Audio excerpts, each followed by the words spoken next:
United States Army presents The Big Picture, an official report produced for the armed forces and the American people.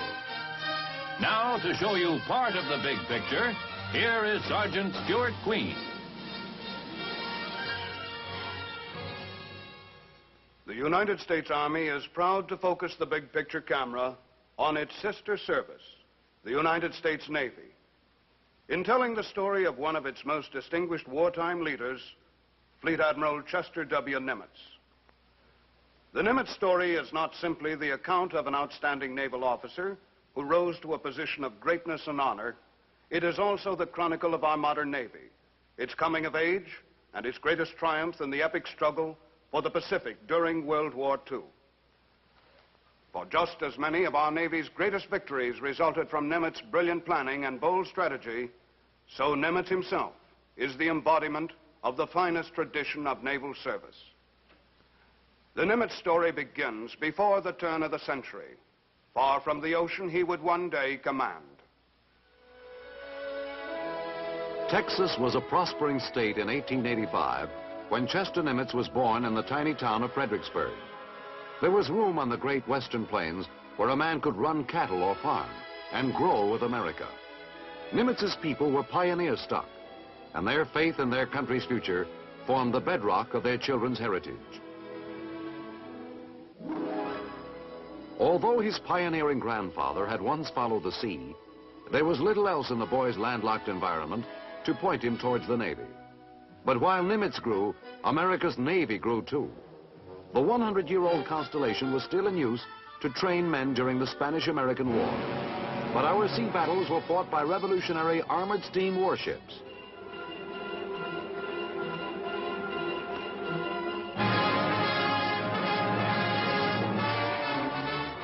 There were many spokesmen for the new Navy, not the least of them Theodore Roosevelt. Ours was still a young country, and it was a two-ocean country. The Navy, which had sent the Spanish fleet to the bottom, was necessary to our defense and to our future security. The year Teddy Roosevelt entered the White House, young Chester Nimitz entered the Naval Academy. The future fleet admiral had never seen an ocean when he journeyed east. But like all young men away from home, he soon became accustomed to his new environment. He learned the Navy from the keel up and grew to love the tough and demanding life he shared with his fellow midshipmen. The physical training was as rigorous as the bookwork. At a school where the traditions of Jones and Decatur, Porter and Dewey governed a midshipman's life.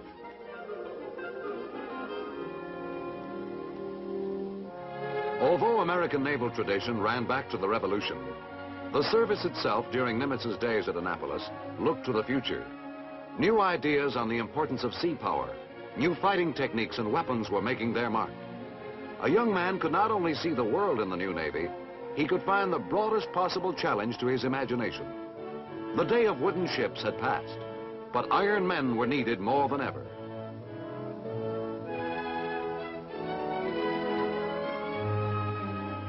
Nimitz was graduated 7th in a class of 114. Regulations required him to serve 2 years at sea as a passed midshipman before becoming an ensign in the regular Navy. This early technological marvel, one of our first submarines, was being tested for the Navy at the time Chester Nimitz joined the fleet. After duty in the Far East during the first few years of his career, Nimitz was selected with other outstanding young men to form what eventually became our Navy's submarine force. In vessels not far removed from this primitive model, Lieutenant Nimitz learned a difficult and dangerous profession. There were few books and no men of experience. You learned the only way you could, by doing it yourself.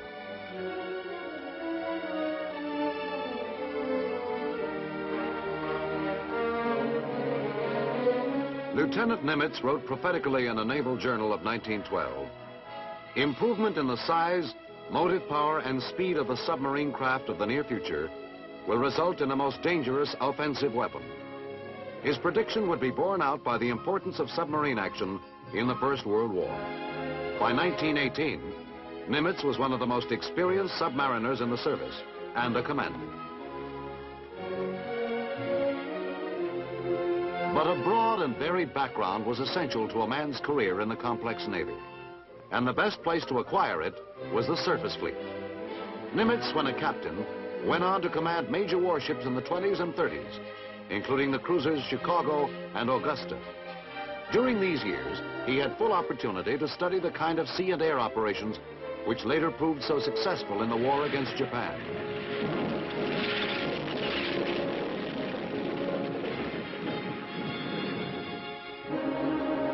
In these same decades, the Japanese constructed one of the finest fleets the world had ever seen. On the fateful day of December 7th, 1941, at Pearl Harbor, the Japanese Navy was ready.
The flames had hardly died before Chester Nimitz was called from a desk in Washington to take command of the Pacific Fleet.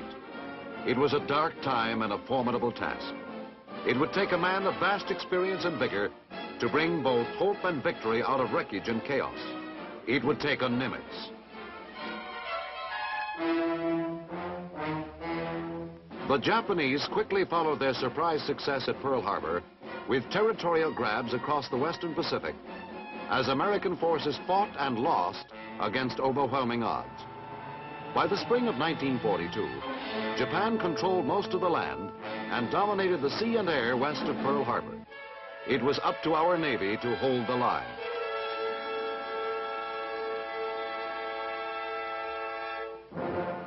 But if we underestimated the Japanese, they also underestimated us. When they disabled the cream of our fleet at Pearl Harbor, they did not realize that we could recover so quickly.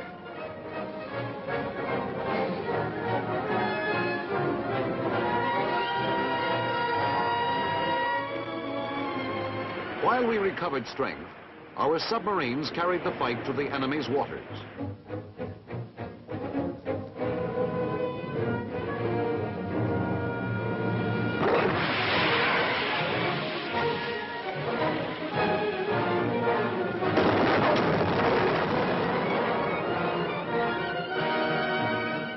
The silent service that Nimitz had helped build now served him well. It would become the lance that would cut the enemy's arteries.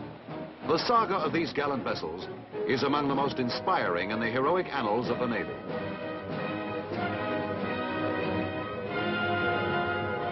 It was clear that we had to strike back in force. But where? Nimitz had a much smaller fleet than the enemy, and he was determined to use it. Where? The Coral Sea. Our forces met the enemy at Midway, too. The boldness and surprise of Nimitz's strategy in these two major engagements were enough to change the course of the war in the Pacific.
Battle of the Coral Sea and Midway were our first decisive victories.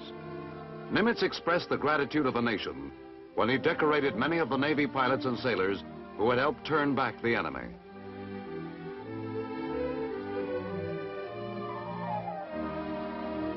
As the war in the Pacific slowly changed from one of desperate defense to one of confident offense, the men who directed it found the need for careful coordination ever greater. The combined Navy and Army forces under both Nimitz and MacArthur worked smoothly to batter down the walls of Japan's Pacific Empire. But the war could not be viewed on maps, and the grand strategy which defeated the enemy could not all be planned within the conference room. On an inspection tour with Admiral Halsey and Navy Secretary Frank Knox, Nimitz conferred with combat veterans in the Solomons following our bitter 6-month struggle for Guadalcanal.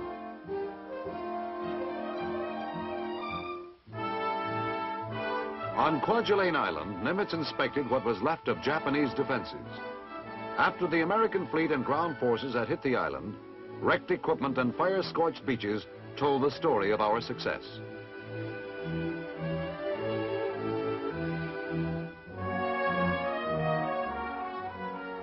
Before the Pacific fighting entered its final phase, with the recapture of the Philippines and the final thrust at the Japanese homeland, MacArthur and President Roosevelt met with Nimitz at CINCPAC headquarters in Hawaii. Our capture of Saipan immediately before the meeting meant that a major rupture had been accomplished in Japan's inner defense perimeter. Although Nimitz and the other American leaders were unaware of it at the time, the Japanese General Staff was already asking its government for a peace settlement with the United States. The Americans did know, however, that Premier Tojo had been forced to resign, and their confidence was high. Plans for retaking the Philippines were submitted and approved at this meeting.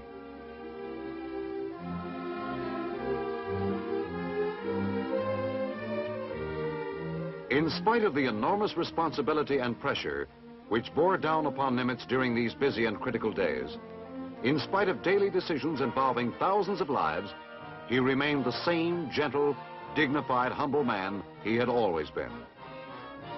Nimitz was always the ideal commander, the quiet Texan who had begun his task in the Pacific with a shattered fleet, a fleet which in less than 2 years was transformed into one of the world's great navies. Under his strong, imaginative guidance, men of the Navy fought a sea war such as no man had ever fought before, and many new names were added to the list of American naval great. Coaching them, counseling them all in the epic struggle for victory was Nimitz.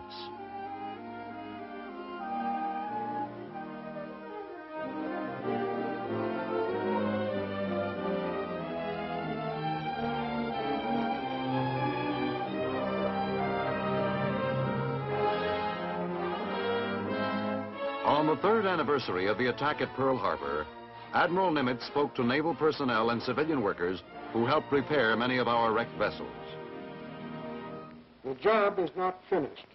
The road to Tokyo is long and arduous, and we must tread it together all the way. On the mainland, our comrades must construct ships. You here must reconstruct ships.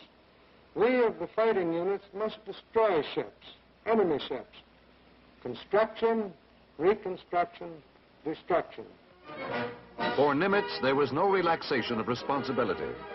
His life was filled with the critical business of high command as the tempo of the war increased and the relentless tide of American sea power swept forward. And behind his task, behind the decisions which moved the fleet ever closer to Japan, was the constant evaluation, the continuous re-examination of his strategy. Under his direction, Halsey, Spruance, Turner, and others used their forces with masterly precision and deadly effect, setting the pace for subordinate commanders. At New Guinea and the Marianas, the enemy felt our power. Finally, the day came for the Philippines.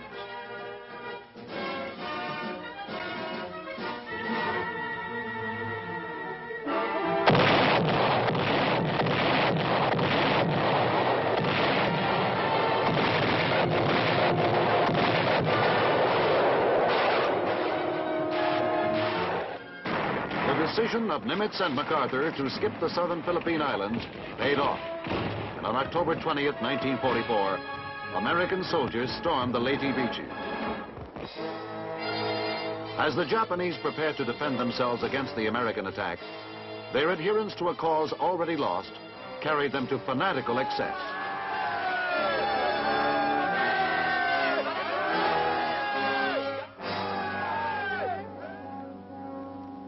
Few men on either side realized that the Leyte Gulf action, hoped for by Nimitz and earnestly sought by Halsey, would turn into one of the most far-reaching naval engagements of all time.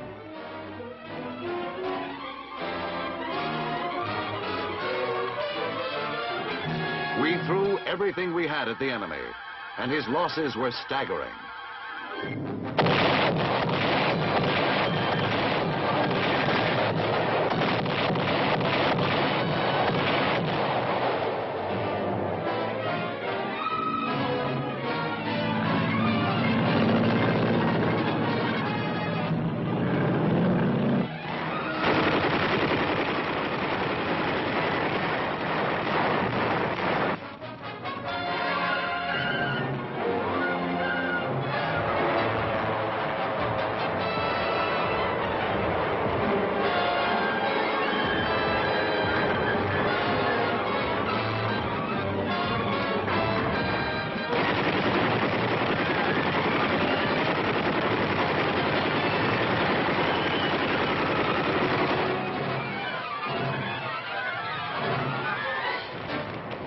Before the fighting ceased, the Leyte Gulf adventure cost the Japanese Navy 4 aircraft carriers, 9 destroyers, 3 battleships, 10 cruisers, and all reasonable hope of ever winning a sea battle from the American fleet.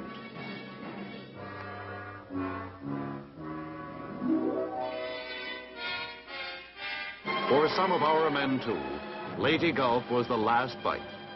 Many brave Americans who died in this action were honored at sea by their comrades.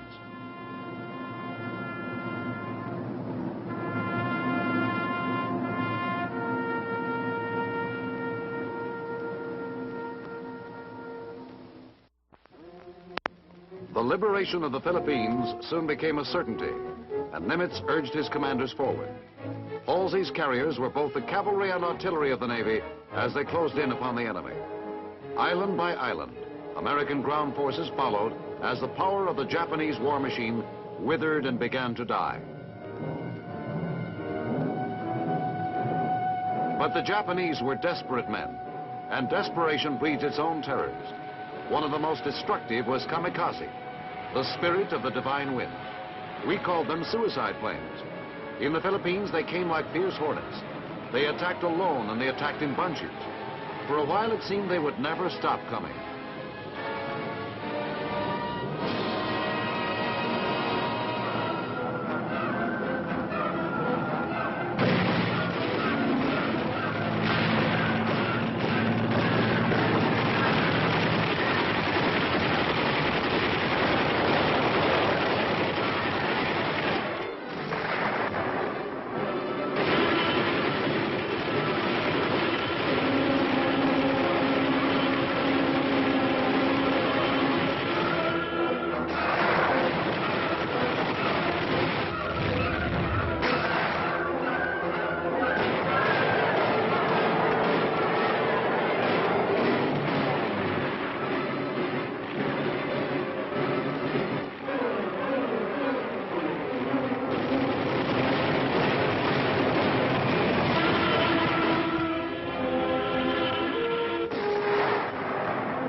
Just before Easter of 1945, Nimitz's ships hit Okinawa.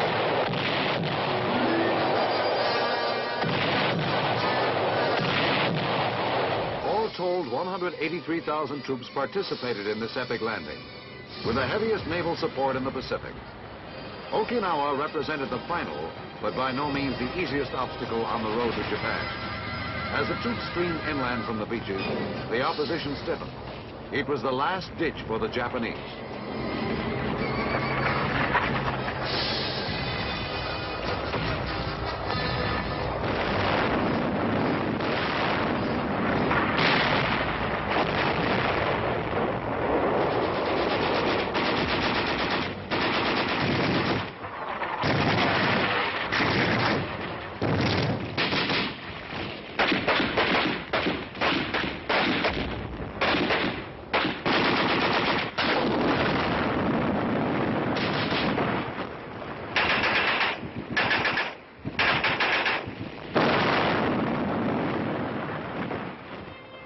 American casualties were high at Okinawa.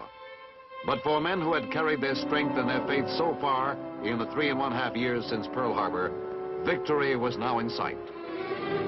Okinawa became the death rattle of the Japanese resistance. With one last convulsive effort, enemy pilots drove their deadly planes at our fleet. But we were ready.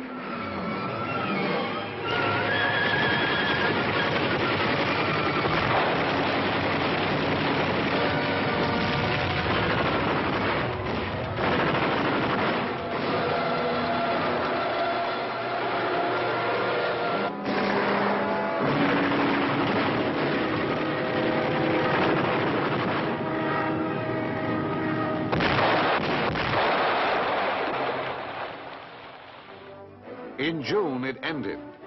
4,000 enemy aircraft had found their graves, and the only fire in the skies now came from the setting sun.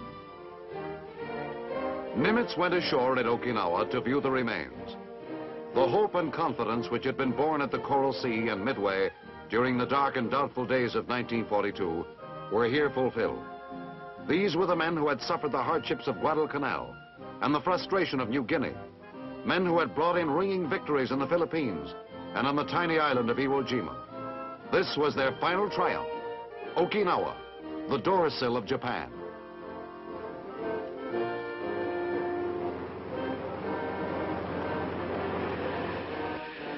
At Manila, Nimitz conferred with MacArthur on the work yet to be done. The concentrated naval and ground forces of the Allies were preparing for the final assault on the Japanese home islands. From long experience, both Nimitz and MacArthur expected that the Japanese would fight until driven into the sea. But the Japanese did not. With their military and naval might smashed beyond recovery, with their cities bombed to rubble, the enemy surrendered unconditionally. For Fleet Admiral Chester Nimitz, it was a solemn moment, a moment of grave reflection.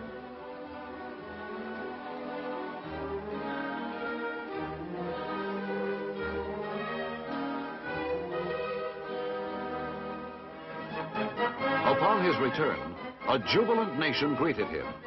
A day was named in his honor, and the whole city of Washington turned out to say thanks.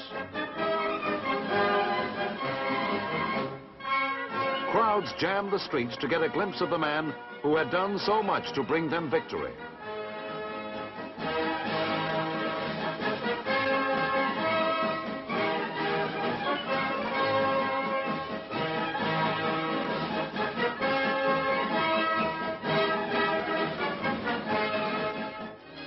At the Capitol building, he went before a special joint session of Congress where he expressed his feelings to the assembled lawmakers.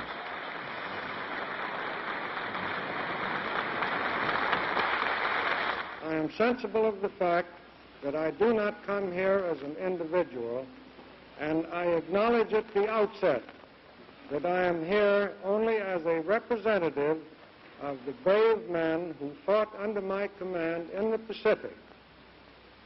Some of them are here with me today.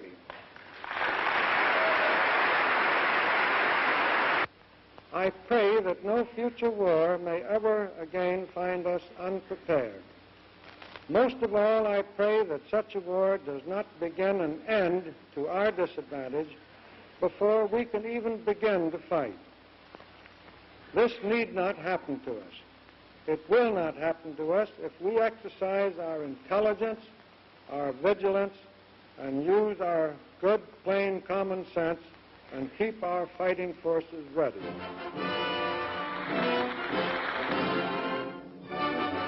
The Admiral's welcome had its lighter side when he smoked the pipe of peace before beginning his new role as America's post-war Chief of Naval Operations.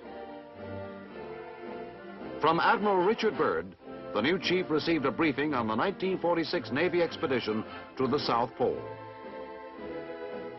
One of the many honorary degrees he received was awarded in a colorful ceremony with other naval and military figures at Columbia University in 1947. After his tour as Chief of Naval Operations ended in 1948, Nimitz accepted a United Nations appointment as plebiscite administrator for Kashmir. Few of Nimitz's experiences with the United Nations yielded more pleasure than a visit from members of the Japanese Diet. Our one-time enemy had become our friend, and the man who had been instrumental in their defeat joined in welcoming them to the community of free nations.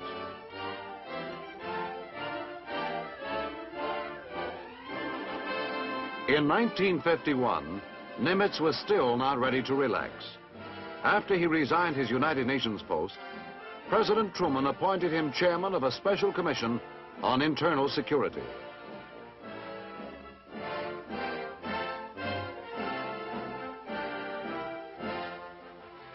In the Berkeley Hills, not far from San Francisco, Nimitz lives quietly with his wife, but he continues to be active in naval affairs by serving as a special assistant to the Secretary of the Navy.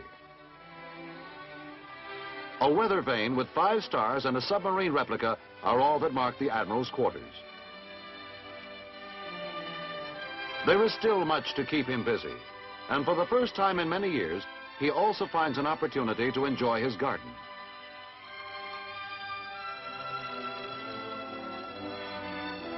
Nimitz is still bound to the sea and to the great American naval tradition.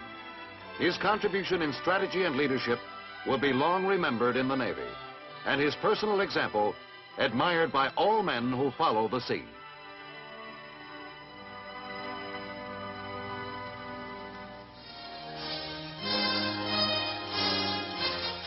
The Big Picture is an official report for the armed forces and the American people.